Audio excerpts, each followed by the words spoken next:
le livre de l'Apocalypse. Aujourd'hui, nous abordons le chapitre 10 et 11.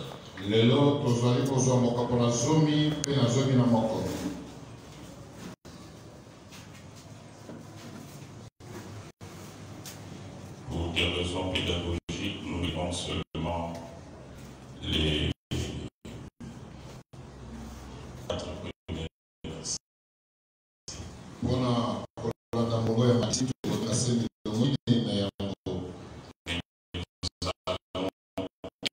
Expliquer le chapitre 10 et 11.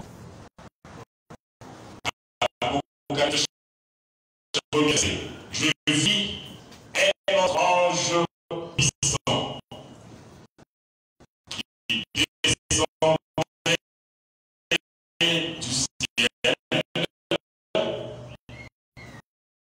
enveloppé d'une nuée au-dessus de sa tête et arc-en-ciel, et son visage était comme le soleil et ses pieds comme des colonnes de feu.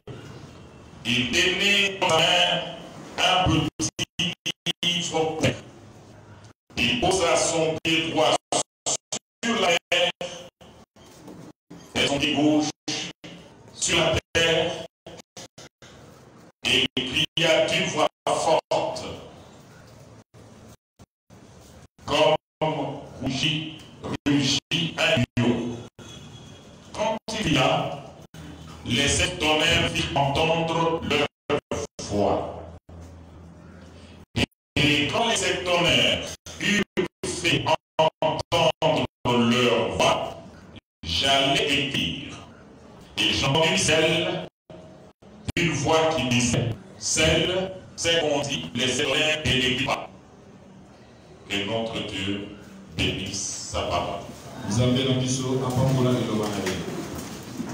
Seigneur Dieu, nous te disons un grand merci parce que tu nous as gardés durant toute la semaine et aujourd'hui tu nous permets de nous retrouver dans ce culte d'adoration. Nous nous abandonnons entre tes mains, que ton Esprit Saint nous conduise afin que nous puissions expliquer les Saintes Écritures. Nous condamnons tout esprit qui n'est pas de toi dans cette réunion, nous le précipitons dans les lieux arides au nom de Jésus. Et depuis jusqu'à la fin de cette réunion, manifeste-toi comme Dieu au milieu de nous. Nous te l'avons demandé avec foi au nom de Jésus. Amen. Amen. Est-ce que nous pouvons saluer la présence de Dieu?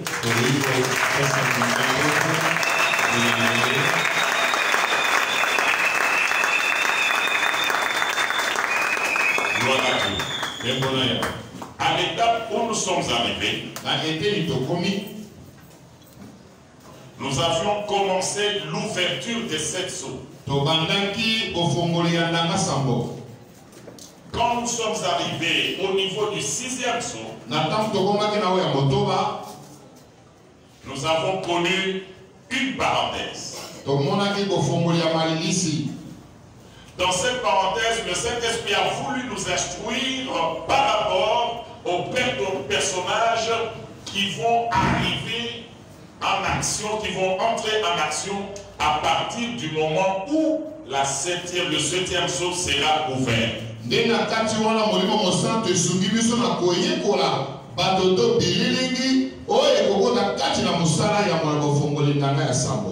C'est ainsi que nous avions découvert le chiffre 144 000. C'est là aussi que nous avions découvert la grande foule qui est différente de l'Église. Qui vont recevoir le sceau sur leur front. Ils vont traverser la grande tribulation. Ils ne vont pas connaître la mort. Après cette parenthèse, nous avions vu l'ouverture du 7e sceau.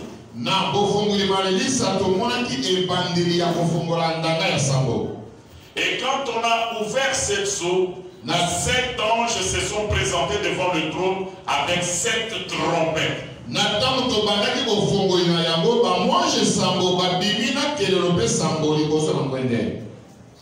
Et ces anges ont commencé à sonner l'un après l'autre des trompettes.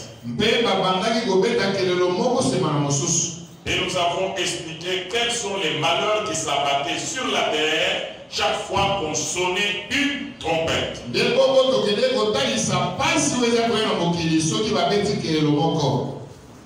Mais alors, quand nous sommes arrivés au niveau de la dernière trompette, avant d'aborder la dernière trompette,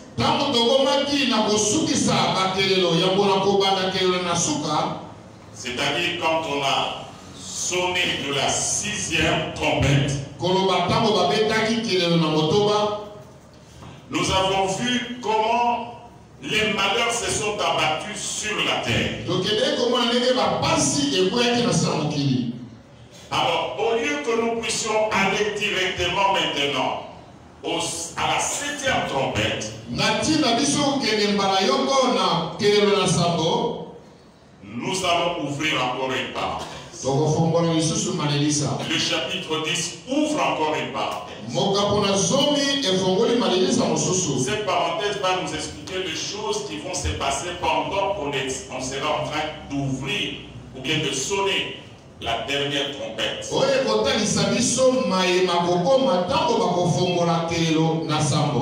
C'est ce que nous faisons maintenant. Pour le moment, le cheminement logique, chronologique de cette trompette s'est arrêté. Maintenant, c'est une parenthèse avant qu'on ouvre la 7e trompette.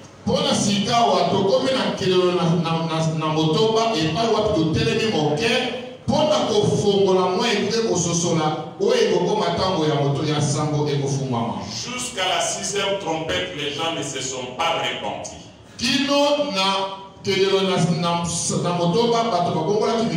Ils ont continué dans leur péché. Maintenant, la 7e trompette arrive. Mais avant qu'elle n'arrive au chapitre 10, on ouvre maintenant une parenthèse.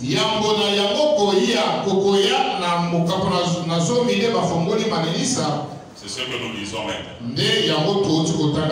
Alors, comme nous avons déjà la maîtrise de certaines choses, nous allons aller rapidement sur des choses que vous connaissez déjà.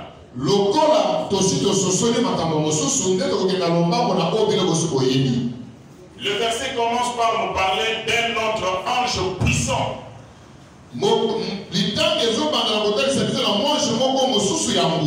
Et on commence à le décrire. Alors je vais vous poser la question après la lecture. De quel ange s'agit-il?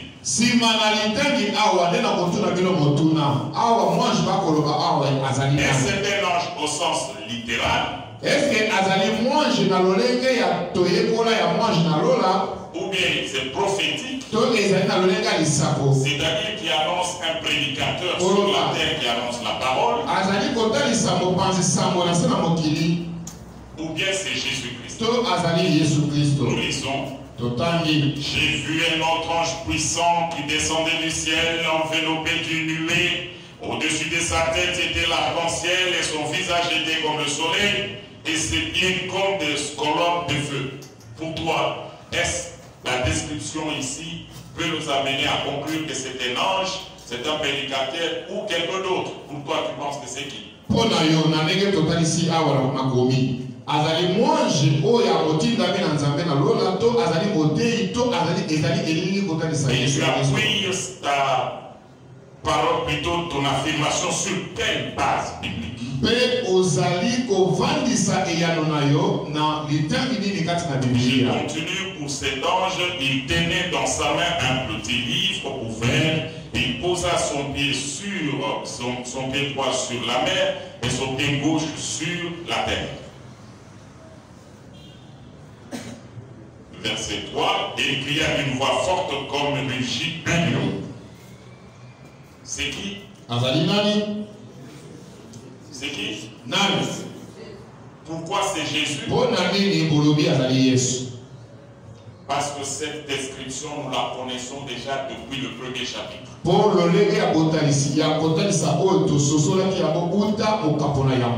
avions dit que s'il y a une image dans la Bible, dans l'Apocalypse,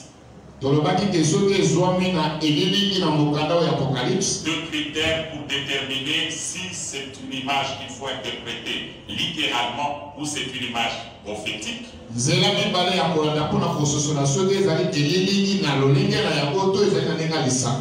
Description. Et c'est que cette image fait dans son contexte. Dans la description du Dieu d'Israël, le Dieu de la Bible au premier chapitre de l'Apocalypse, nous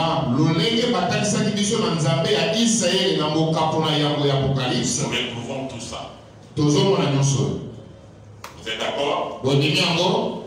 Nous avançons. Nous avons compris que cet ange, c'est Jésus-Christ lui-même. Il entre en action.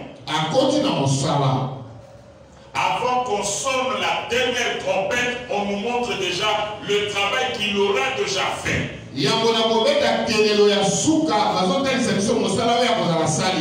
Qu'est-ce qu'il fait au verset 2? Le verset 2 nous dit, il avait dans sa main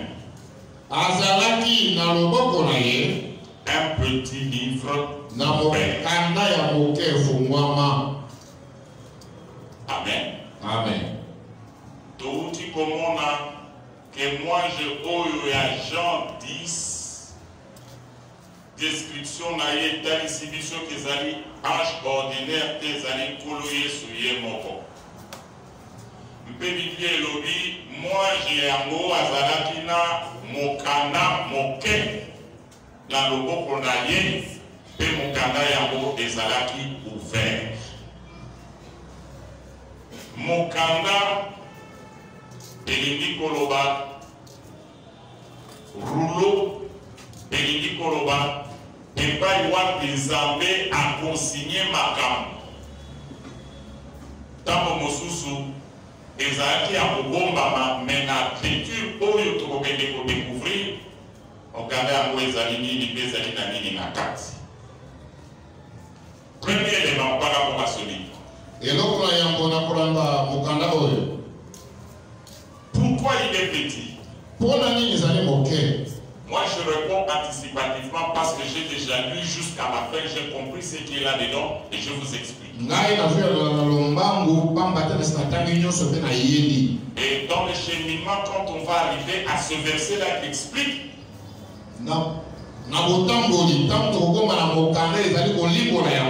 vous comprendrez pourquoi je fais cette affirmation-là. Il est petit parce qu'il ne va pas renfermer les desseins de Dieu pour toute la terre, mais ça va concerner un petit coin de la terre, mais qui est très important. Ezali moke pona nini po ezali kosangisa te mabongisi na Nzambe pona mokili mobimba etalise bobele pona mwa esika moko ya mokili kasi we ezali na motuya.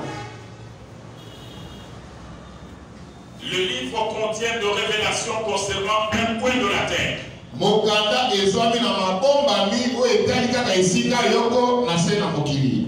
Jérusalem, Yerusalem, la Palestine, Palestina, Israël.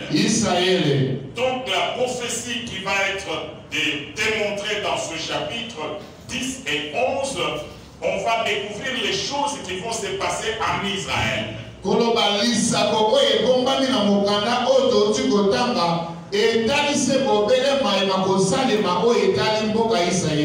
Pourquoi le petit livre n'est pas fermé comme celui que nous avons vu au chapitre 4, mais ici il est ouvert.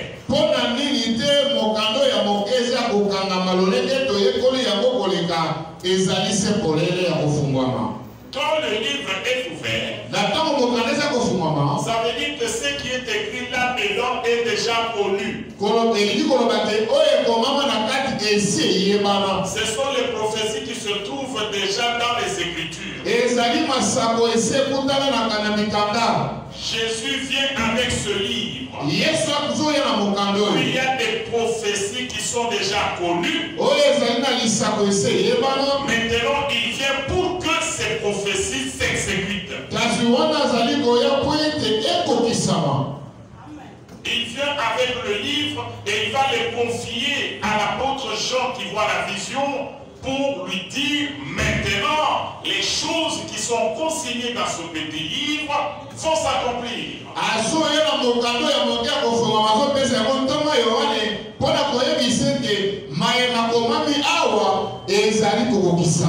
Quand on va ouvrir, il faut sonner la dernière trompette. Les choses qui sont consignées dans le petit livre ouvert vont s'accomplir.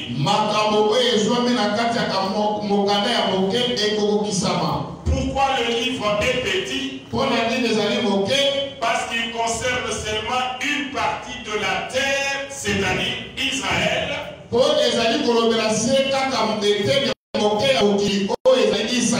Pourquoi c'est ouvert? Parce que les choses qui sont consignées dans ce petit livre sont des prophéties qui sont déjà connues.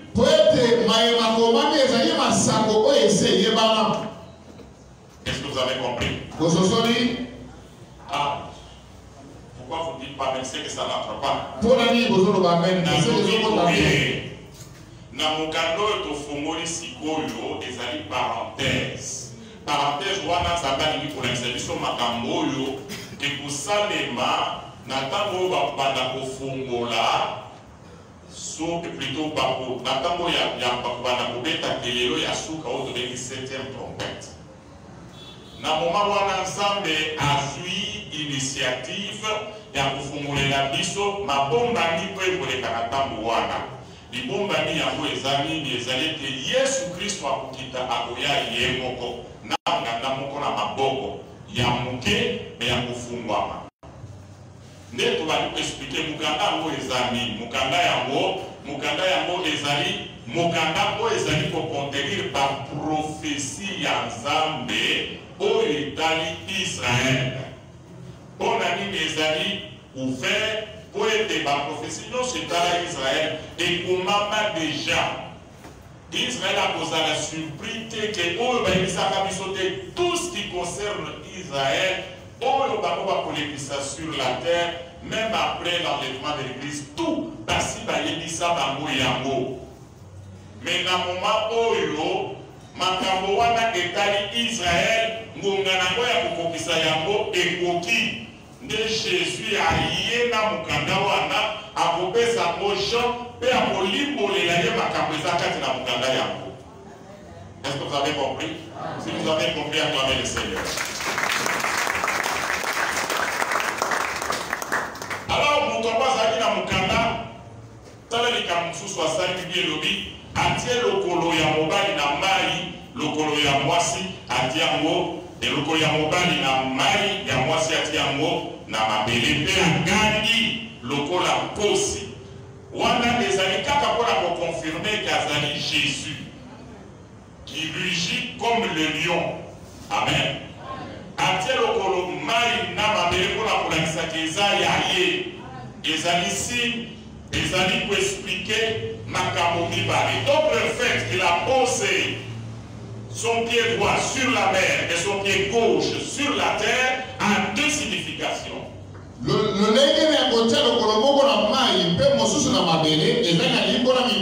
Premièrement, il démontre que celui, le propriétaire, et de deux, il vient et il rugit pour démontrer que je viens maintenant pour prendre possession.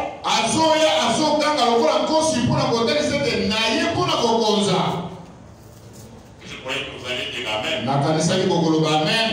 Amen.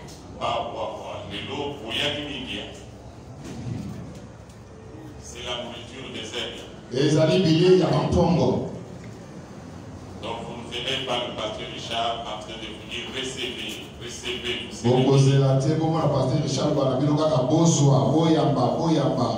Mais vous verrez le pasteur Richard qui vous prépare aux grands événements prophétiques. Jésus revient bientôt. Dans ce que nous venons de dire, il est en train de descendre déjà vers la terre. Le processus de son retour va commencer. Il met le pied sur la terre et sur la mer. Deux significations. Première signification, je suis le propriétaire. Il rugit.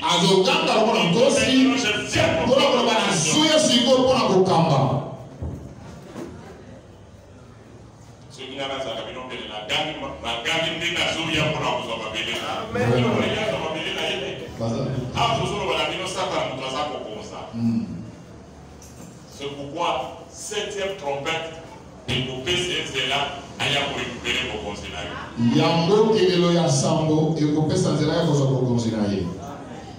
Dans l'oiseau Ganga, c'est un signal que maintenant, Makamoizo Banga. Et qu'est-ce qu'il dit quand il crie? Quand il crie, les 7 tonnerres firent entendre leur voix.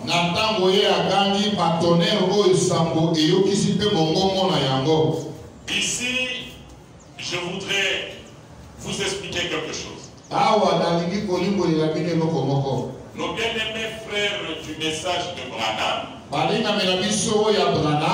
et ils disent que quand les 7 tonnerres ont retenti ici, Branham avait entendu, il connaissait ce qui était.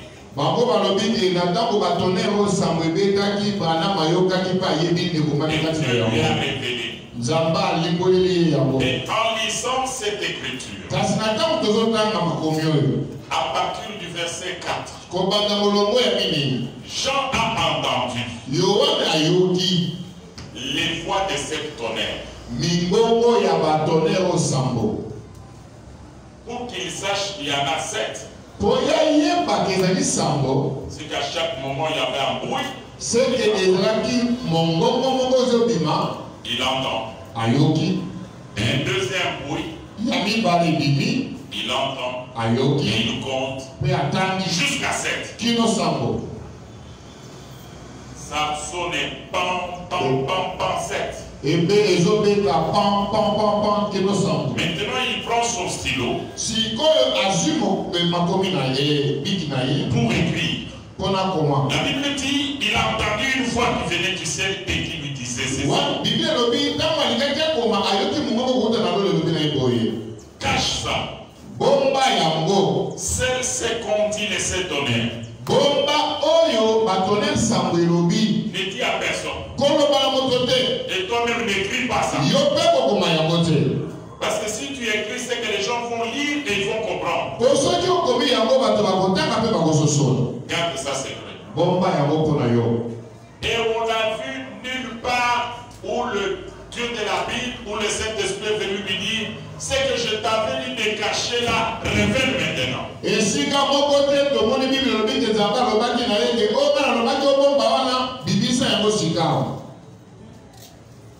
Toutes sortes d'interprétations à ce sujet.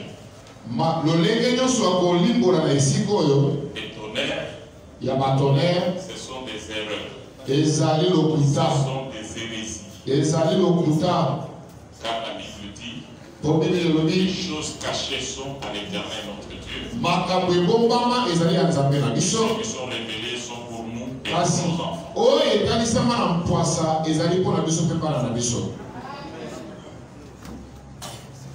Nous voyons aussi dans la Bible un homme qui avait reçu comme ça de révélation de la part de Dieu. Il s'appelle Daniel. Quand il a reçu aussi des révélations, Dieu lui a dit écris ces choses.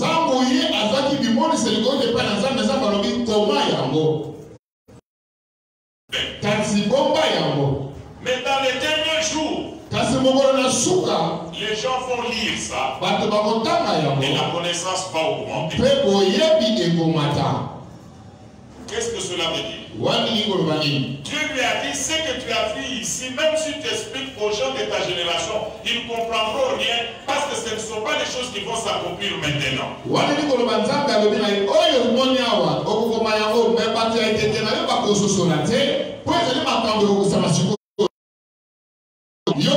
Mais dans les derniers jours, quand les gens vont lire, leur connaissance va augmenter. Ces choses qu'il avait écrites concernant les 70 semaines,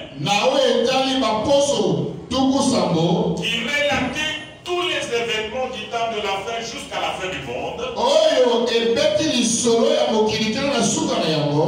Les gens de son âge, de sa génération ne pouvaient pas comprendre. L'interprétation qu'il a donnée de la grande statue de Babylone de Nebuchadnezzar, qui parlait des 4 royaumes qui caractérisent le temps des nations. Comme ces royaumes n'avaient pas encore pris le pouvoir, s'ils se mettaient à expliquer aux gens de Babylone que Perse et Mèdes vont venir, et après Grèce va venir, après Rome va venir, personne ne pouvait le comprendre, on allait le prendre pour un fou.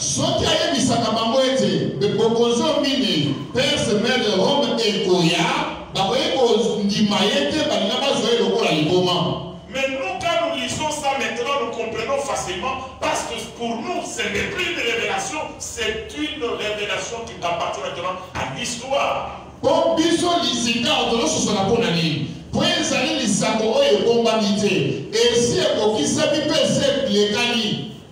Babylone a pris le pouvoir. Et après eux, les Perses et les Mèdes ont pris le pouvoir.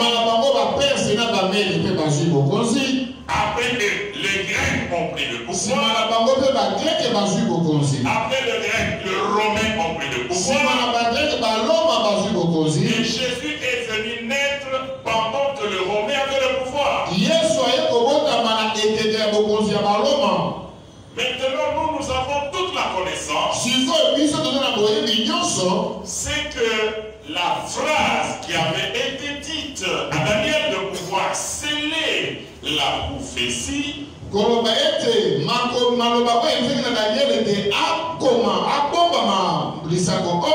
était valable pour son temps. Mais pour notre temps, Dieu avait dit que nous, quand on va lire, on va comprendre. C'était dans Daniel chapitre 12, verset 4. Toi Daniel, tiens secret ces paroles et scelle le livre jusqu'au temps de la fin.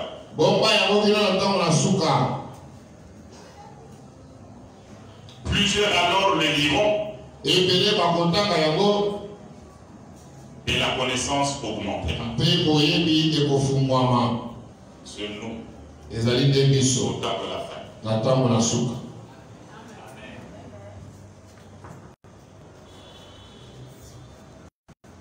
Quand lui allait mourir, les paroles sont restées scellées. Il n'a pas interprété. Et quiconque tenterait en cette période-là de pouvoir interpréter devait se casser la pipe.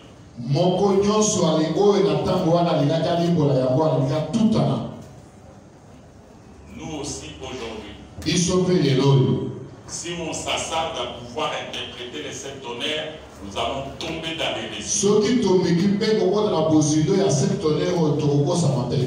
Il n'est dit nulle part que celle ça, à la suite du temps, je vais te révéler et tu vas leur parler. Ce n'est écrit nulle part.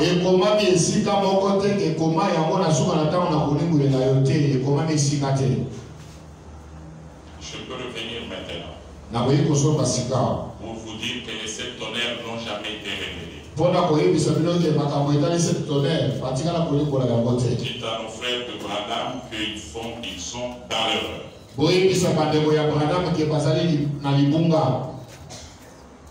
Nous continuons au verset 5.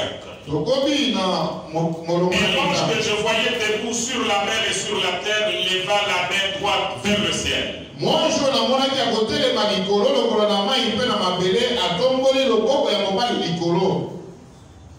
Et il jura par celui qui vit au siècle des siècles, qui a créé le ciel et la terre et les choses qui sont, la terre et les choses qui sont, la mer et les choses qui sont, qu'il n'y aura plus de temps. Alapinda ina kombo ya oya kela bitege nyonso oya kela lola pe nyonso ezwa mikati na yango mabele pe na nyonso ezwa mikati na yango na mai pe na nyonso ezwa mikati na yango te ntango ezali lisusu te. Cela veut dire quoi? Wana lingi koloba nini? Soyez prêts. Bolengelama. Maintenant que la dernière trompette va sonner, awa kelelo ya suka ekobeta, il y aura le déroulement de toutes les prophéties liées au temps de la fin qui vont se suivre successivement jusqu'à la fin du monde. Et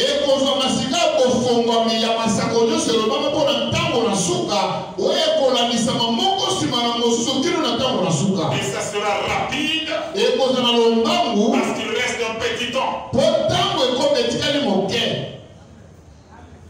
Bien-aimés dans le Seigneur, si vous pensez que nous, à l'église, maintenant, nous avons encore beaucoup de temps, nous pouvons vivre dans le péché comme nous voulons.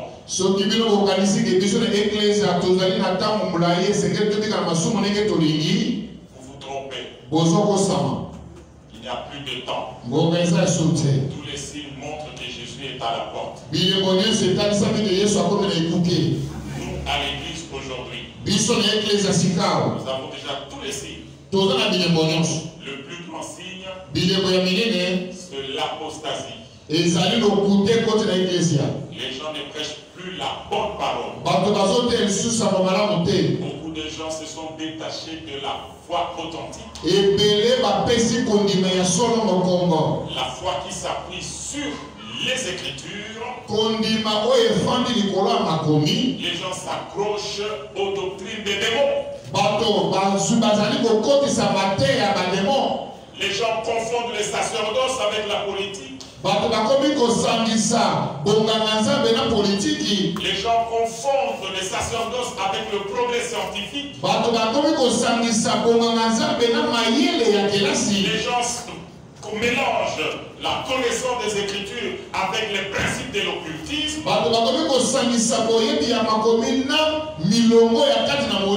Et on est en train d'habiller les principes de l'occultisme avec des versets bibliques.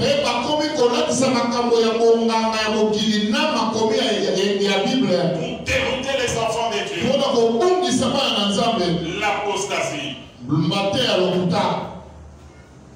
Et tous ces pasteurs qui ont des grosses croix au cou, dans les mains, des bagues partout, faites attention avec ces choses.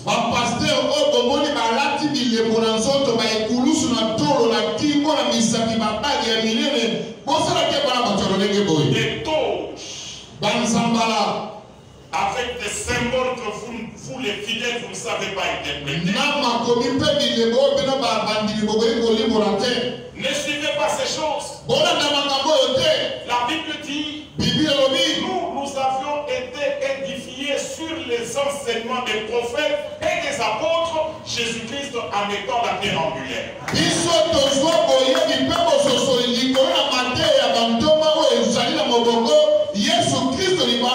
Les enseignements des prophètes, les enseignements des apôtres, qui nous convergent tous vers Jésus. Et les Jésus que les apôtres nous ont prêché, il n'est pas dans le parfait, il n'est pas dans l'eau, il n'est pas dans ses huiles que vous il n'est pas dans ce poids que vous et Jésus n'est pas dans les taux, il est dans sa parole. Et c'est un grand signe pour ce temps de la fin. Le temps est court. Les signes que le Seigneur avait donnés sont déjà là. Après un temps, l'Église sera enlevée. Le deuxième signe pour notre temps, c'est l'iniquité. Le péché. Il quitte l'enfer, il quitte le monde et il entre à l'église. Et le péché ne nous gêne plus. Nous sommes à l'église, fumons. Nous sommes à l'église. Nous nous enivrons. Nous sommes à l'église. Nous vivons dans l'impudicité. Nous sommes dans l'église. Nous vivons dans le mensonge. Nous vivons du mensonge. Nous vivons de l'escroquerie. Nous volons. Nous vivons dans l'église. Nous sommes dans la magie. Nous mélangeons et le christianisme et la magie. Nous sommes dans les sciences. Nous sommes dans l'église. Nous sommes dans la sorcellerie. Quelqu'un m'a posé la question. Vous, avec vos enseignements des églises de réveil, vous parlez trop des activités du diable. Mais nous, à notre temps, on ne voyait pas toutes ces choses. Les démons, les sorciers, vous en parlez beaucoup. Je leur ai dit, mais parce que vous ne connaissez pas quel temps nous sommes. La Bible dit, dans les derniers jours, voici les éléments qui vont caractériser ce temps-là. Les gens seront irréligieux. Les gens vont s'attacher aux esprits séducteurs. Les gens vont se chercher eux-mêmes le prédicateur selon leur cœur. Ils auront la démangeaison d'entendre de bonnes choses. Ils vont eux-mêmes choisir les genres de prédication qu'ils aiment. Ils commencent à choisir parce qu'ils seront attachés au monde. Ils ne vont pas aimer la bonne parole. La parole qui les prépare au ciel. Pendant ces temps, on parle moins du ciel. C'est ce qui fait que le diable est dans l'église. C'est ce qui fait que les sorciers ne se répandent. Je me rappelle bien dans ce pays, au début du réveil, nous avons vu des grands politiciens, des grands professeurs d'université se repentir de leur magie.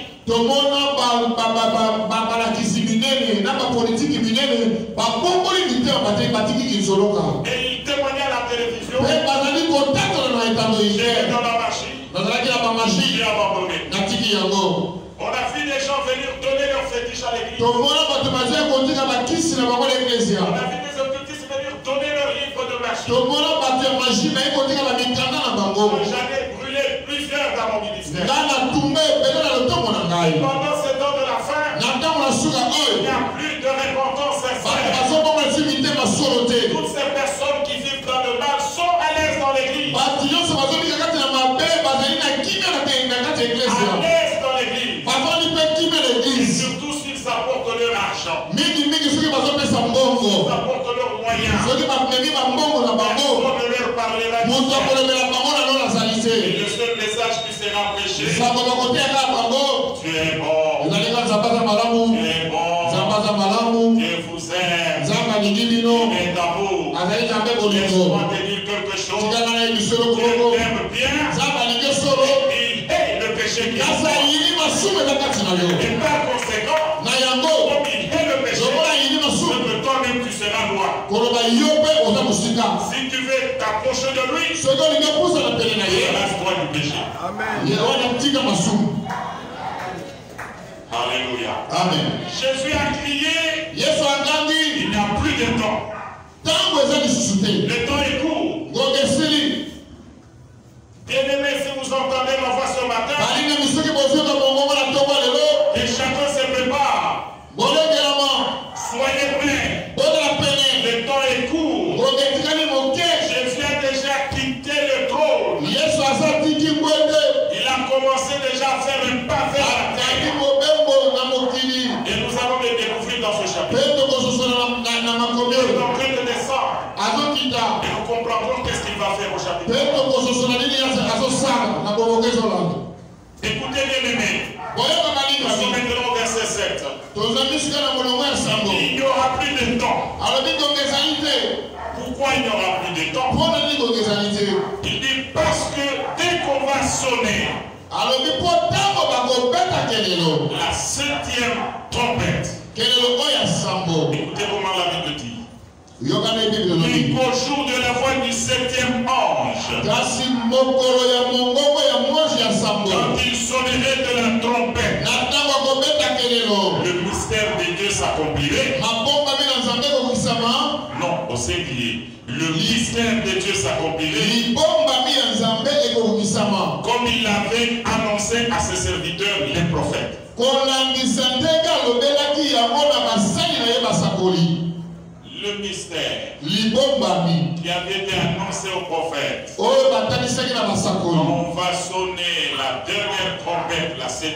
na ntango bakobeta kelelo ya suka oyo ya sambo Ce mystère-là va s'accomplir. libombami wana ekokokisama. Amen. Amen. Qu'est-ce qu'on appelle mystère? Nini bazobenga libombami kati na Biblia? Dans la Bible, Na Biblia le mystère veut dire libombami elingi koloba quelque chose qui est resté caché pendant longtemps eloko moko etikala ya kobombama ntango molai et que l'homme n'a pas la capacité humaine de connaître de par lui-même. oyo mutu na makoki na ye akoki kososola te. Et qu'il sera révélé que quand le Saint-Esprit viendra, au temps que Dieu a déjà fixé. kasi oyo ye akozwa boyebi na lisungi ya molimo mosantu oyo ekoya na ntango nzambe akanaki. C'est une chose ezali eloko moko qui est restée cachée oyo etika ya kobombama pendant longtemps. na ntango molai. Et l'homme se trouve dans l'impossibilité de découvrir ce qui est caché là-dedans. moto azali kokoka te kososola oyo ebombami kati na yango. Et il arrivera à découvrir ce qui est caché kasi ya kokoma na kososola yango si et seulement si le Saint-Esprit le kaka révèle. soki molimo mosantu esungi ye. Et le Saint-Esprit le révèle cela qu'en son temps, molimo mosantu ekososolisa ye kaka na ntango na quand ye. les mystères sont révélés seulement en leur temps. pamba te mabombami ezali kofungwama kaka na ntango na yango. Un mystère révélé en dehors du temps sème la confusion. libombami ezali kofungwama libanda na ntango na yango ezali kokotisa nkulu yeke. Il faut que la révélation vienne seulement au temps que Dieu a fixé. esengeli kaka libombami efungwama na ntango nzambe akanaki. ozososola te. Babombami eza makambo oyo mystère ezali makambo ebombama. Siko makambo ebombama wana nzambe abombaka yango mpe apesaka bato nyonso kapasité ya koyeba yango te ye moko abombi. Sikoyo barevelation wana nzambe asa akoma ntango oyo esengeli bato bayeba yango. Siko nani akoya kofungola yango mutu te. Saint-Esprit akoya afungoli yango kaka na ntango nzambe asi akomi. Soki Saint-Esprit afungoli yango avant le temps, bato bayebi yango ekokeye confusion. Mais soki eza ngonga oyo nzambe asi alobi, soki efungwami ekosunga bato mpona lipamboli na bango. Amen. Acclamez le Seigneur.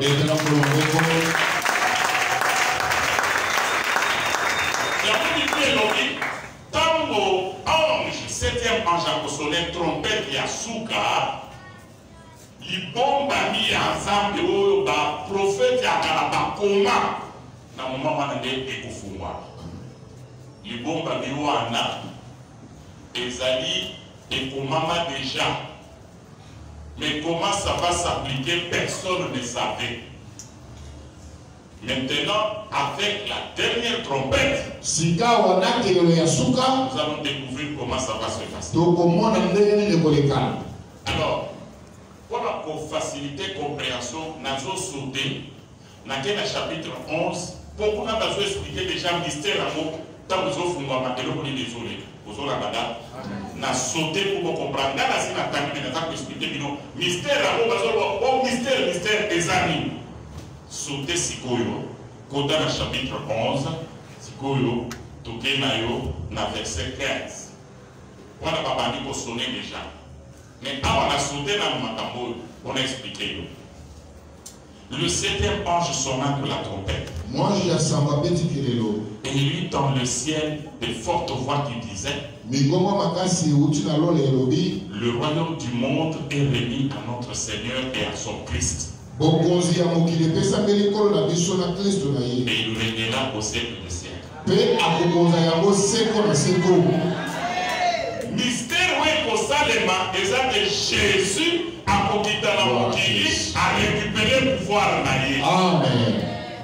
Pour pouvoir il y a monde, et ça va dans ma été. Il y a moi Satan et Isaki et Nangoma. Au moins, il y a un kilo, et ça va beaucoup dans la surtout Fukamelina, n'a pas si au Yango. Mais ils ont essayé à solo, mais solo. Bon, on a des amis au Yoté. N'a la dimension pour travailler spirituellement pour la récupérer mon pays. Mais mon maître amis, on a bien récupérer Nyonson. Ce qui est à la Canada, pour la reposer à mon kilo, il va poser à la molle. Il y a Satan à la bataille.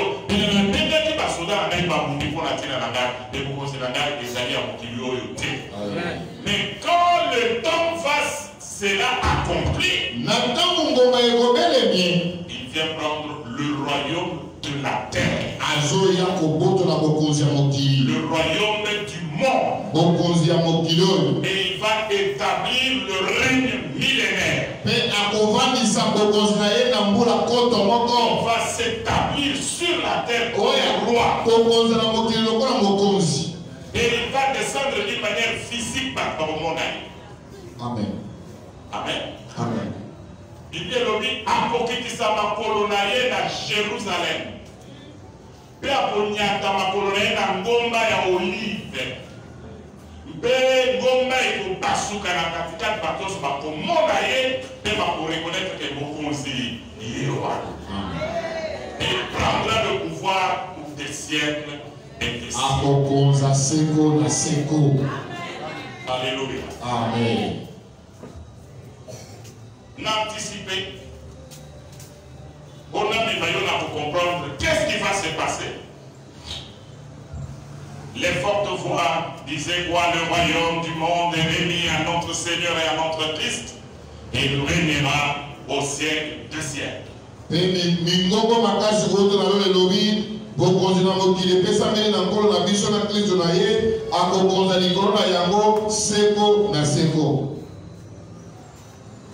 La 7e trompette réveille les prophéties qui étaient dans le petit livre, qui sont en train de s'accomplir.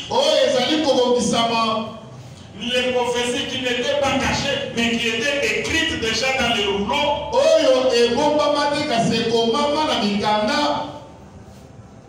Mais maintenant, là, à la 7e trompette, c'est leur accomplissement.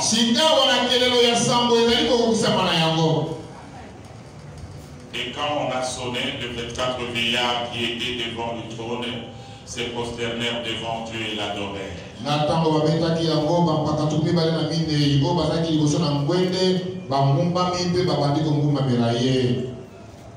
J'aime les 24 vieillards parce que quand ils adorent, ce n'est pas comme les anges.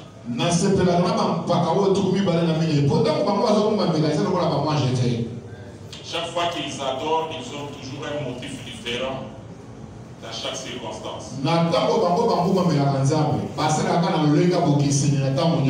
Mais les anges, eux, quand ils adorent, souvent c'est saint.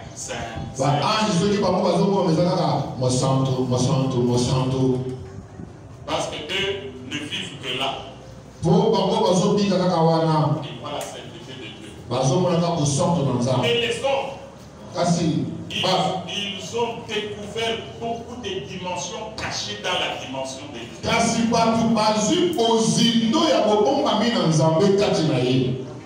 Certaines choses, les anges ne les comprennent pas bien. C'est ainsi que la Bible dit que même les anges plongent le regard pour voir ce qui se passe sur la terre avec l'humanité de Jésus. Il se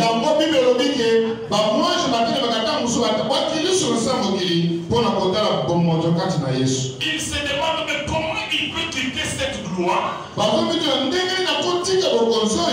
Il va prendre la chair dans l'humiliation. Et il va sur la terre. Oui, c'est quelque chose que les gens ne pouvaient pas comprendre. Le diable l'a imité. On va pour faire le premier saut. Lui, il a libéré son cavalier. Le cavalier, c'est lui. Voilà, le cavalier qui était sur le cheval blanc. On l'a confondu à Christ. Mais Christ ne fonctionne pas comme ça. Christ, c'est un mystère. Lui ne fonctionne pas comme ça. Il a voulu l'imiter. Il ne comprenait pas tous les mystères qui étaient cachés par lui. Christ ne vient pas comme un vainqueur. Mais lui, il entre dans le monde par la crèche. Et il sort par l'humiliation à la croix. C'est seulement après qu'il va imiter des mots qui est au-dessus de moi.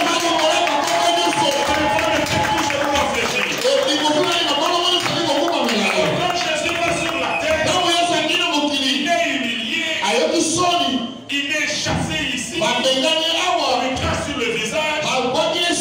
Même les anges regardent, ils ne pourront pas. Oh, Jésus est en train de dire aux autres, il a voulu faire de moi son frère pour moi.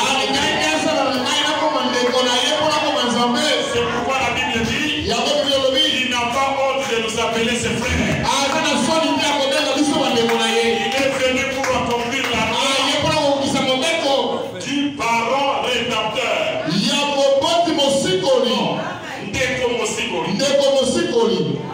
Si tu as compris, à toi, merci.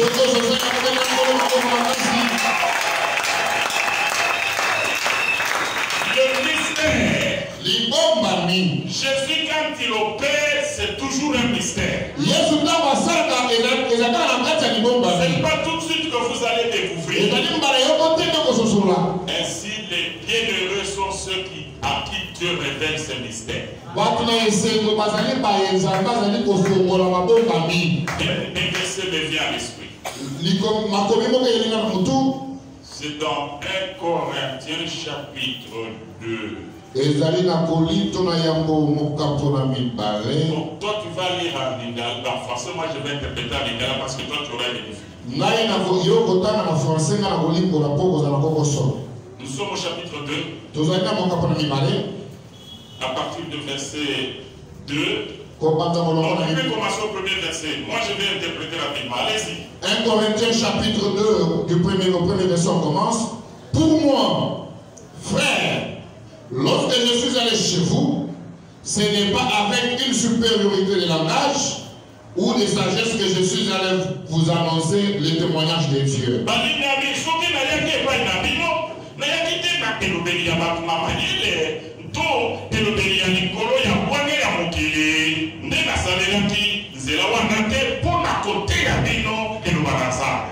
Car je n'ai pas eu la pensée de savoir parmi vous autre chose que Jésus-Christ et Jésus-Christ crucifié.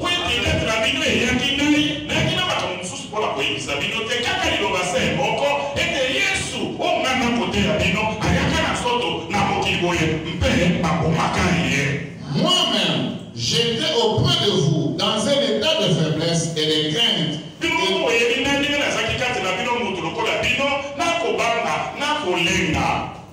Et les grands tremblements, et ma parole et ma prédication ne reposaient pas sur des discours persuasifs de la sagesse, mais sur une démonstration d'esprit et de la puissance.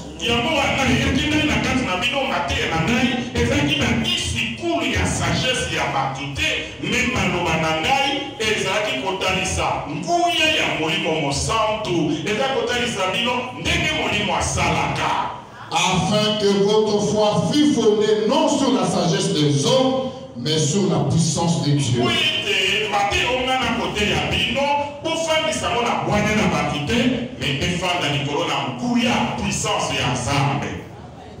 Cependant, c'est une sagesse que nous prêchons parmi les parfaits. Sagesse qui n'est pas de siècle, de ce siècle, ni de chefs de ce siècle qui vont en ayant.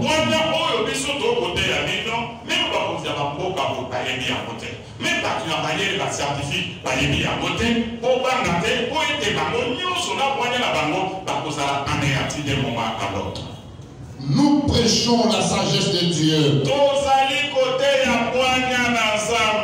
Mystérieuse et cachée. Que Dieu avant le siècle avait destiné pour notre gloire.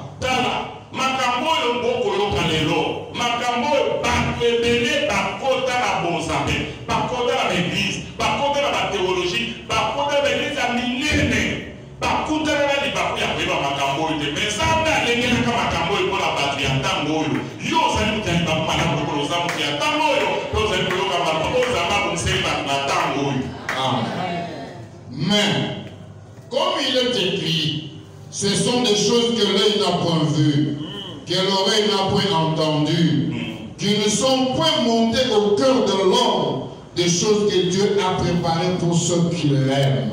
Alléluia.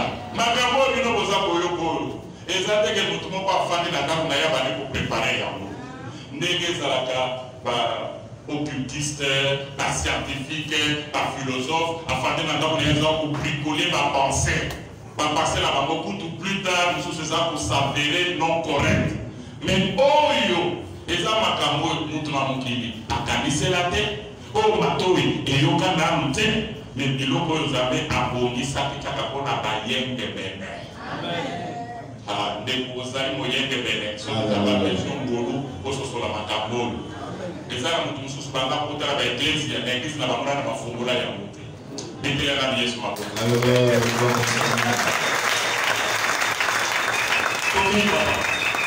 Dieu nous les a révélés par l'Esprit, car l'Esprit sonde tout de même, car l'Esprit sonde tout, même les profondeurs de Dieu.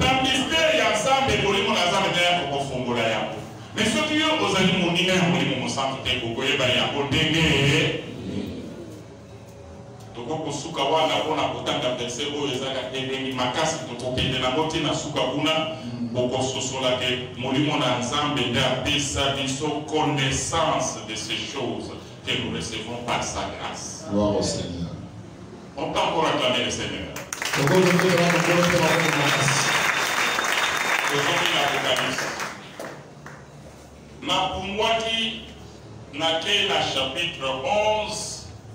Point de chapitre 11, ezali accomplissement, ya oyo ezali kati na petit livre ouvert.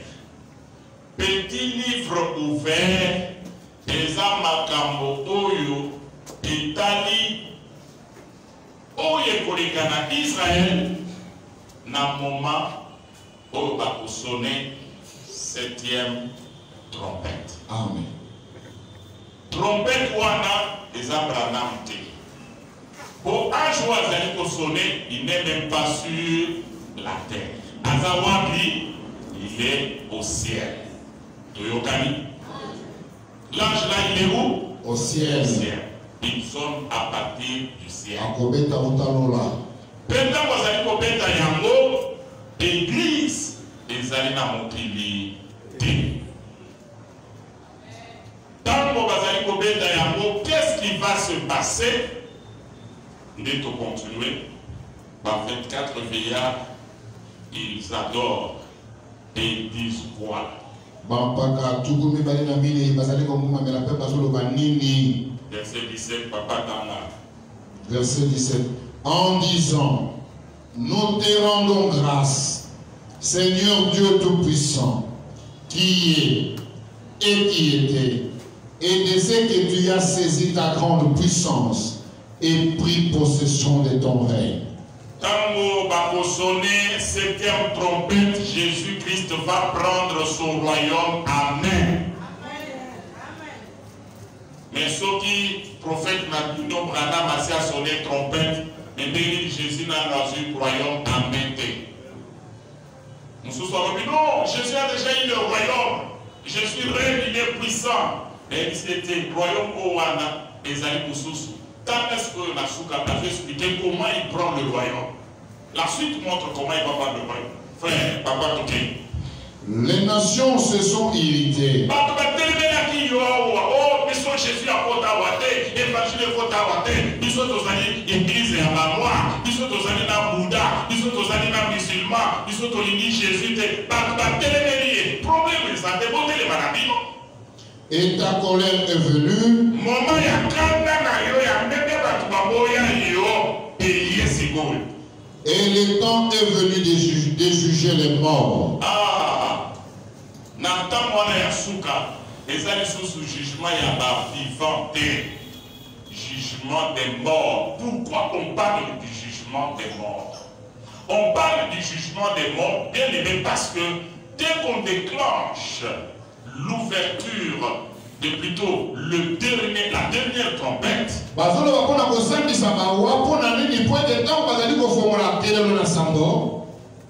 la dernière trompette va ouvrir la voie à cette coupe. Les coupes de la colère de Dieu. Là où Dieu va commencer à frapper la terre des morts. Il y aura des grands événements qui auront pour objectif tuer l'homme méchant.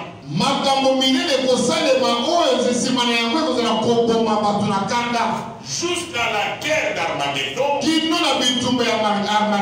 des morts en cascade.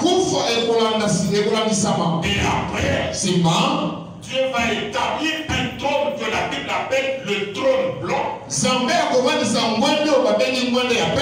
Et il va appeler tout le monde, même ceux qui sont déjà morts, venez ici, vous devez rendre compte.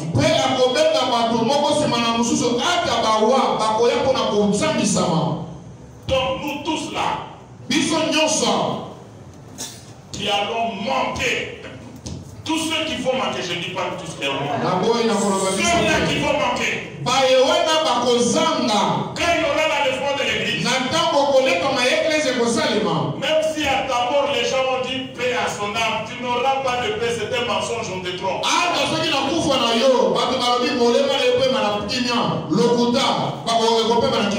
Surtout les rites là de Facebook, samedi, mais les gens ne font même pas avec leur cœur maintenant.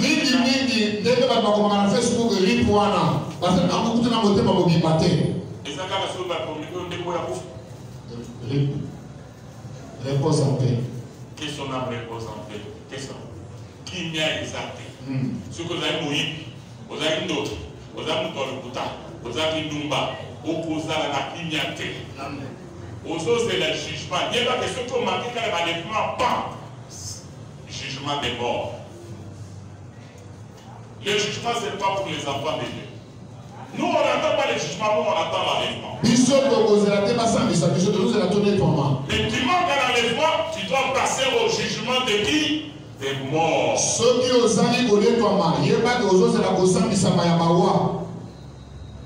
Maintenant, le trône blanc là, on vous met là-bas. Et il y aura un écran comme ça.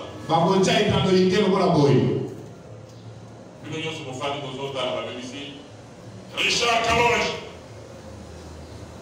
Ngayoyo. Bomoni lo minangai bidia. Abani ko bisa ba séquence nangai. Ya maka munoso na za kosa bino ko kanisi ki baya ko bisa pasera wa sauter ya onction azali na plateau de Bateke, azote na États-Unis. Oyo ko mona ngana ko minana ka manda moko bo na la di putu. Ko moi c'est pas zo la na sino fino ko tali lo ni ko kanisi za mama tina na moni mama mususu. Ko batulingai o azala si mama matina. Au nom de Jésus. Amen. C'est juste pour vous dire tout ce qui est caché dans la vie de l'homme sera comme un écran. C'est ça l'Apocalypse. C'est pour t'en aller en beauté. Apocalypse chapitre 20. Peli kamweza grave awa. Mutususu.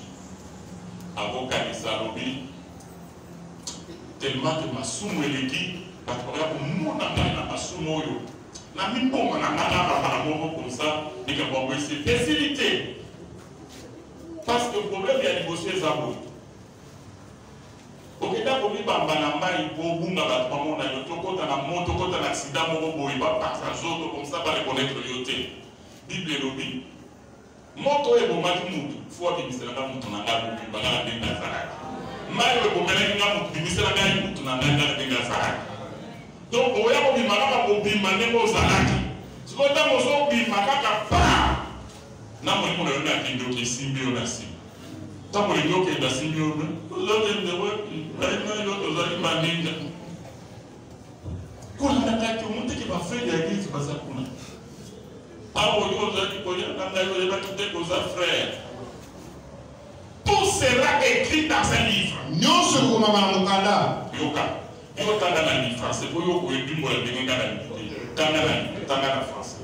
Fin. Apocalypse chapitre 20, verset 11. Oui.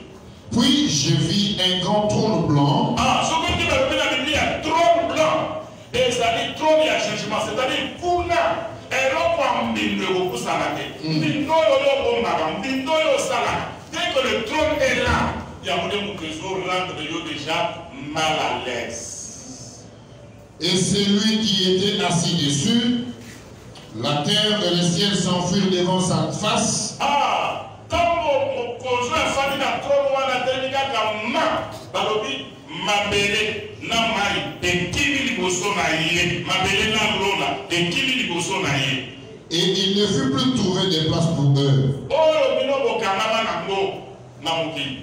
Bilo no sa mokilo, et pour lui, moi, et le comme côté, vous y a pour la problème. Oh, nzambe sungaye ye azalaka na foi asungaka musala nzambe azalaka na foi ateyaki azalaka na foi azalaka na boyi na boyi biloko nyonso ya mokili oyo edisparaître otikali nanu kaka yo moko liboso na nzambe. Et j'ai vu les morts, les grands et les petits, bakufi na bana na mikolo qui s'éteignaient devant le trône. batelemi liboso na trône. Et mosusu oyo ya kobima d'abord yo obimi.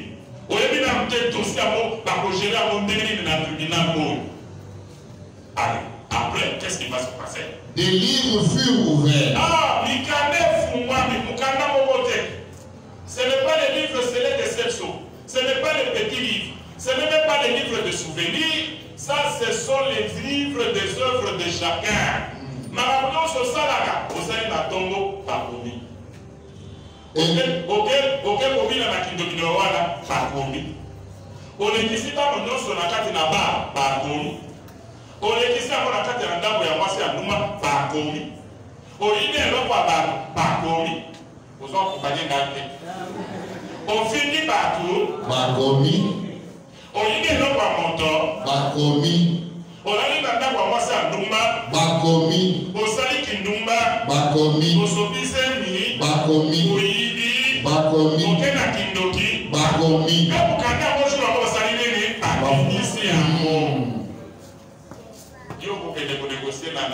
Dans notre hôtel. Ce que nous sommes à la babé, ma camion sur le salaire à babé dans mon vie. Au salaire, déjà pour te lever le col à mon bas pour la battre moi. Ma camion sur son bac d'enseignant à la batterie. Je me rappelle, la proba ya notre poésie qui est pour enregistrer yango et pour forcer bateau baza conserver na likambo. Donc et un autre livre fut ouvert. C'est lui qui est le livre de vie. Ah, Mokanda ya livre de vie. Livre de vie ezali esika bakomi ceux qui seront sauvés. C'est comme Mokanda wa ezalaka. Soki oyambi Yesu ozolanda. Soki oyambi Yesu bakomi mala moko kombo na yo na livre de vie. Pe kuna na lola ba ange babini basepeli Richard abongoli motema. Alléluia. Faites mon de ça qui s'en met à sepeli. na moment wana Satan a lié alors tout bon ici. Mais il faut affermir votre vocation céleste. Tambola sikoyo engemene na belo oyo. Mais tambola sikoyo na mbindo. Okozala tamsusu yaka na église na veste. Tamsusu lata ka bien otie kitambala ba biso mamoni que sœur en Christ. Mais comme na buku balongola kala. Livre wana ne ko témoigner. Tokei papa. Et les morts furent jugés selon leurs œuvres, d'après ce qui était écrit dans ces livres.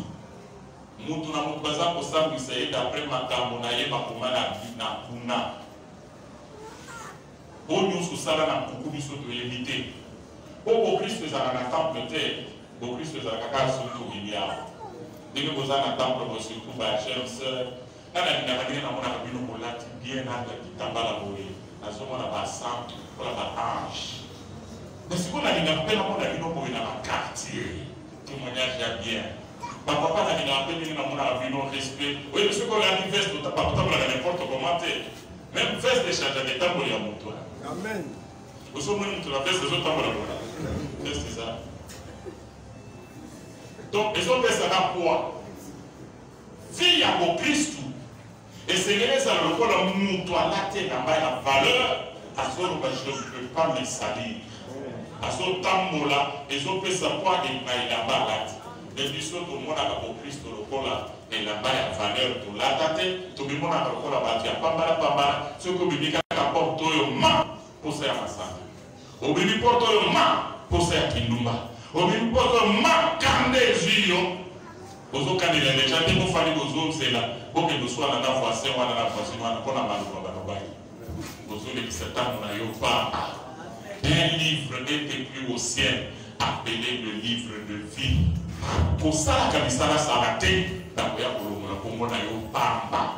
Par contre, ça y est, des choses qui sont comme combo, et tu as libéré la terre. On a un message à l'occulta sur la grâce. J'y reviendrai un jour. Comment parfum par le là? Dans on a dit les 7 lettres, et je n'effacerai pas son nom dans le livre de vie, mais je le témoignerai devant mon Père. C'est que pas effacer.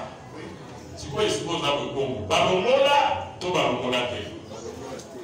Si vous suppose à sûreté, ça. Si vous suppose à sûreté, vous va gagner ça. Aïe, ça dit. Acclame pour toi-même. Amen.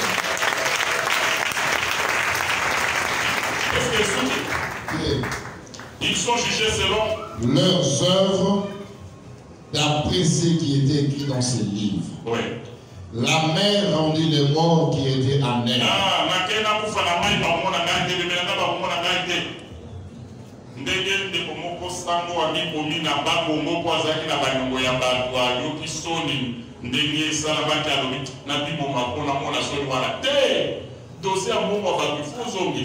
Même pour la loi, aux amoïdes.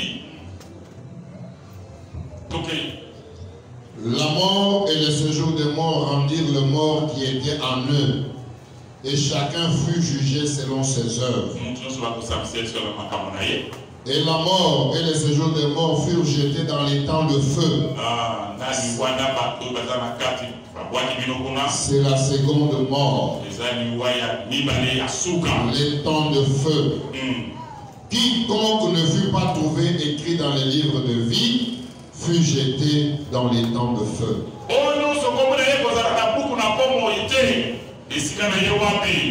Moto. Moto. Lisi bala moto.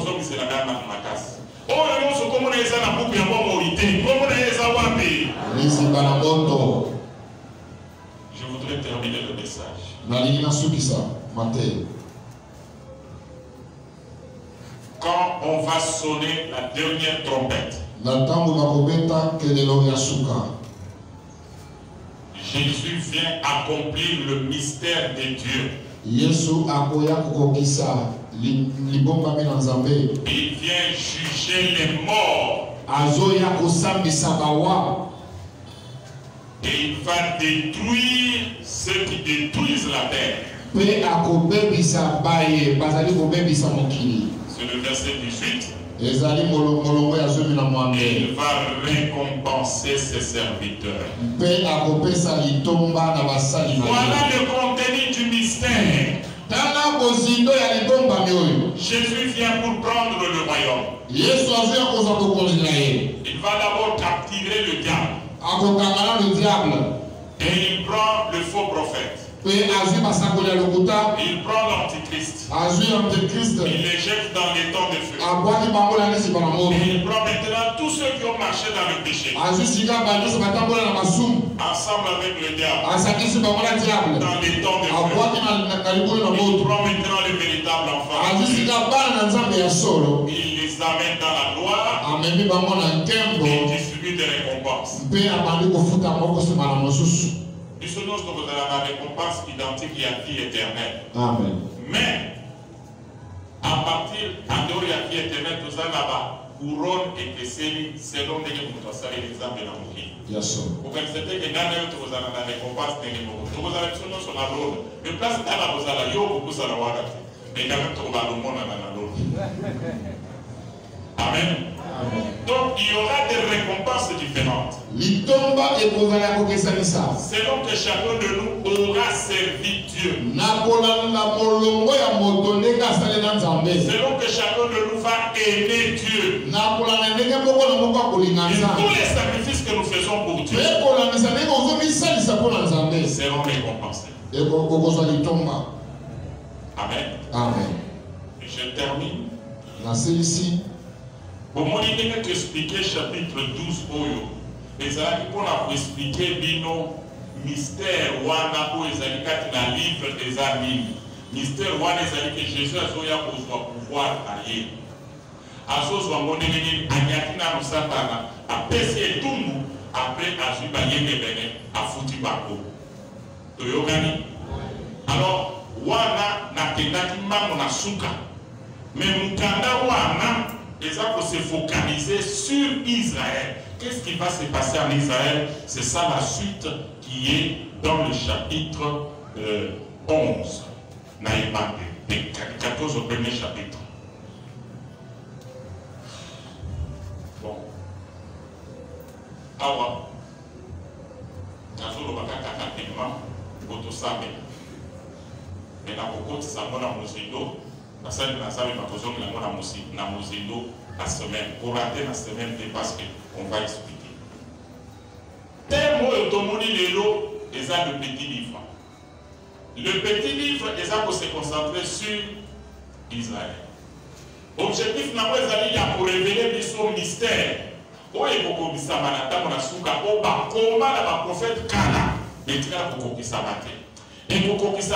Quand on va sonner trompette. Et donc, on dit que quand on va sonner, Jésus a beaucoup d'anamouki. A besoin de Satan, a besoin d'Antichrist, a besoin d'un démon, d'un faux prophète, a besoin d'un bon amour. Bako nyonso balanda ki mateya lokuta batabla kati na masumu elongola Satan bakubwa kama na libulu na moto. Tandis que bayenge bene bango akufuta bango bako nyonso bakomona bako ekomama na kati na buku bomo. Mais kasi na Israël na tango ba jugement wana ekobanda kosalema oyo déboucher sur le jugement dernier oyo Nzambe akotombola na kati na Israël. Bataille Mibale, Oba Bienami, les deux oliviers, Oba Bienami, les deux témoins. Bataille Wana, Bakoteya, pendant la dernière semaine de Daniel, pendant 3 ans et demi. Bakoteya Badou, Obatika Masumu, Bayamba, Lilobanansa. Bataille Wana, Bakozala n'importe où, Bakozala Katana. Jérusalem. Peu précision ezali et si quand Colonna Bango a coupé l'aki. Kaka le chapitre 1. Si que partout sur la terre, le col à cette espèce de sur la mobilité, il n'y aura que des faussetés par fausses églises, par faux pasteurs, par le solo et vous allez sous-sauter. Jérusalem et Kozonga Lisusu et Sika ya culte pour la mobile mobile. pas de partout, avion pour aller adorer à Jérusalem. Mais Esaïe a dit, Jérusalem est besoin de sous le Sika Nanga Yamabondeli, Oyoba, qui a mis Kolo News Babandakoya pour la Koukansa.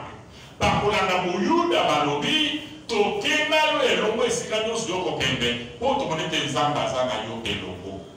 Quand il y aura la terre sur toute la terre, parole Yassoule Kozalakaka à Jérusalem.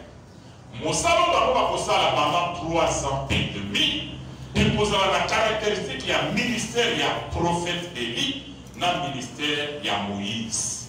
Mais il y a un moment où on a table par côté de l'Obanazambe, par côté de l'Obanazambe, pour la mission boïté, au côté de l'Obanazambe, par Bancochola, au côté de l'Obanazambe, quand tu as ça pour yo, quand tu as ça pour te lever là, yo, par contre, par côté, dans verset 11, pendant que Bazo Salam Sala, Moula Soketel Libo Eligé, Moula Zonga, Moule Kotosa, pendant leur ministère.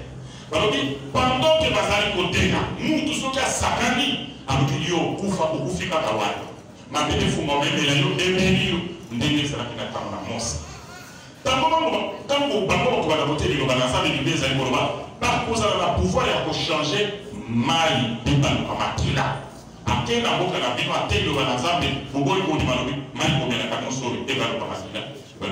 Vous avez le beaucoup fait. Il y a pouvoir, il y a pour frapper la terre de toutes sortes de plaies. Chaque fois qu'ils les voudront, et ils ne vont pas travailler au temps de l'église. Par contre, l'église les a déjà enlevés. Ministère, il y a Moïse, il y a pour Balola Mani Kobimakila, il y a pour frapper Bangouna. Ministère, il y a Élie, il y a pour Tissamoto. Ministère, il y a Élie, il y a pour frapper Bangouna. Alors, tant que vous avez posé la makambo yobaningami, il faut pas se référer à Israël. Na moment où vous avez posé la musalawana, Zabadobi, à la fin de leur ministère, Zabadobi sa pouvoir si tout est pas à l'antichrist, à Kangabango, Babomaba. Bakoufa et Bakoufa ordre que Bakunda Bangote, ils vont mourir sur la place publique. Bakosalawana pendant 3 jours et demi. Et le 3e jour, Bakote les mains, la cible, Baonion sur la télé, le Banazam et Bakomona Bango, comment ils vont ressusciter. Et au Banda. Et Kukota Namokil Mobimba, verset 11. Bako Matanalikolo, t'as diminué devant tout le monde. Puis, à un moment où on a tremblement de terre pour Salema, 10e, il y a ville et Kukwea, et 7000 personnes vont mourir dans le tremblement de terre. Puis, à un moment où on a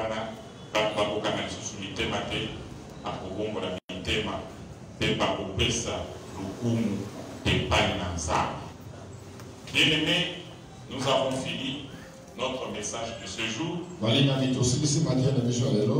L'objectif était de vous parler du petit livre. Chapitre 10 et 11. Le petit livre renferme le mystère de Dieu. Le mystère de Dieu concernant le temps de la fin.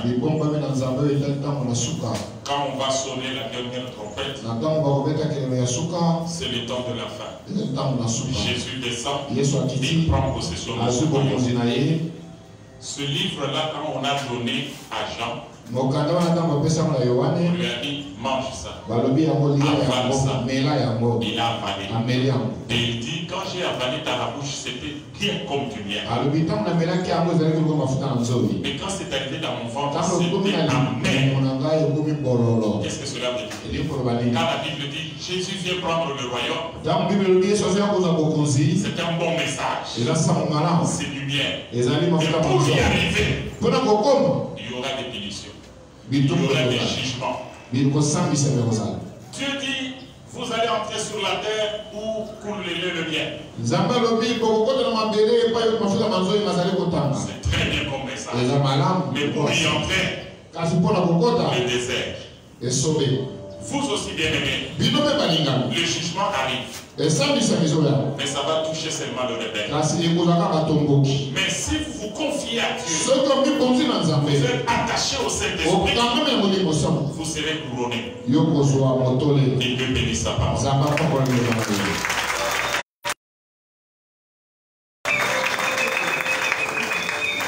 Nous allons prier pendant quelques minutes. Nous nous mettons debout. Et aujourd'hui, nous allons aussi parler avec notre visiteur.